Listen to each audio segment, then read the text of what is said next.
शिव महापुराण धर्म, अर्थ, काम और मोक्ष रूपी चारों पुरुषार्थों को देने वाला है। शिव महापुराण का प्रवचन स्वयं भगवान शिव ने ही किया है। महर्षि वेदव्यास जी ने सनत कुमार मुनि के कहने पर इस पुराण को लिखा है। मूल शिव महापुराण की श्लोक संख्या 1,00,000 है, परंतु व्यास जी ने इसे 24,000 श्लोकों में संक्षिप्त कर दिया है। पुराणों की क्रम संख्या के अनुसार शिव महापुराण का स्थान चौथा है। यह पुराण समस्त पुराणों के माथे का तिलक माना गया है और इसमें वेदांत, विज्ञानमय तथा निष्काम धर्म का उल्लेख किया गया है और इसके साथ ही इस ग्रंथ में श्रेष्ठ मंत्र समूहों का संकलन भी है।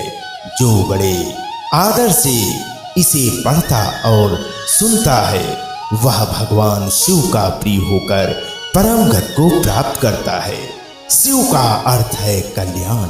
शिव के महात्म्य से ओत प्रोत से यह पुराण शिव महापुराण के नाम से प्रसिद्ध है।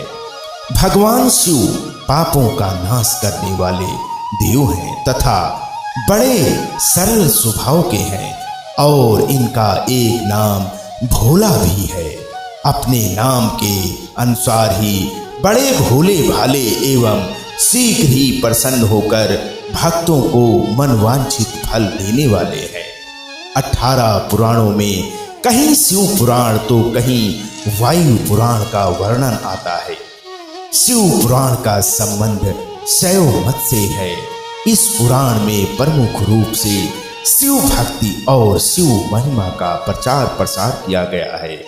प्रायः सभी पुराणों में शिव को त्याग, तपस्या, वात्सल्य तथा करुणा की मूर्ति बताया गया है और कहा गया है कि शिव सहज ही प्रसन्न हो जाने वाले एवं मनोवांछित फल देने वाले हैं। किंतु शिव पुराण में शिव के जीवन चरित्र पर प्रकाश डालते हुए उनके रहन सहन, विवाह और उनके पुत्रों की उत्पत्ति के विषय में विशेष रूप से बताया गया है। भगवान शिव सदैव लोकोपकारी और हितकारी हैं। त्रिदेवों में इन्हें संहार का देवता भी माना गया है। अन्य देवताओं की पूजा अर्चना की तुलना में शिव उपासना को अत्यंत सरल माना गया है। अन्य देवताओं की भांति को सुगंधित पुष्प मालाओं और मीठे पकवानों की आवश्यकता नहीं पड़ती। शिव तो स्वच्छ जल, बिल्व पत्र, कटीले और न खाए जाने वाले पौधों के फल यथा धूतरा आदि से ही प्रसन्न हो जाते हैं। शिव को मनोरम वेशभूषा और अलंकारों की आवश्यकता भी नहीं है। वे तो अवघड़ बाबा हैं।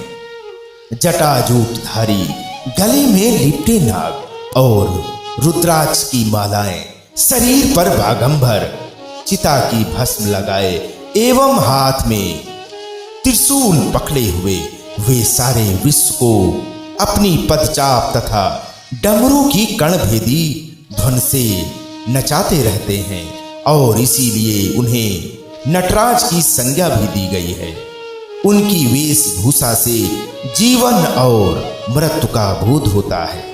शीश पर गंगा और चंद्र जीवन एवं कला के धोतम है। शरीर पर चिता की भस्म मृत्यु का प्रतीक है।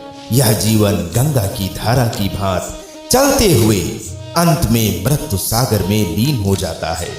भगवान शिव नीलकंठ भी कहलाते हैं क्योंकि समुद्र मंथन के समय जब देवगण एवं असुरगण और बहुमूल रत्नों को हस्तगत करने वाले मरे जा रहे थे, तब कालकूट विष के बाहर निकलने से सभी पीछे हट गए।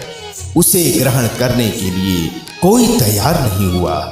तब शिव ने ही उस महाविनाशक विष को अपने कंठ में धारण कर लिया और तभी से शिव नीलकंठ कहलाए।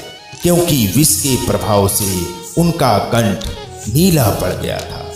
ऐसे परोपकारी शिव का चरित्र वर्णित करने के लिए ही इस शिव पुराण की रचना की गई है। यह शिव महापुराण पूर्णतः भक्ति ग्रंथ है। इस पुराण में कलयुग के पाप कर्म से ग्रसित व्यक्ति को मुक्ति के लिए शिव भक्त का मार्ग सुझाया गया है। तो प्रेम से बोलिए ओम नमः शिवाय।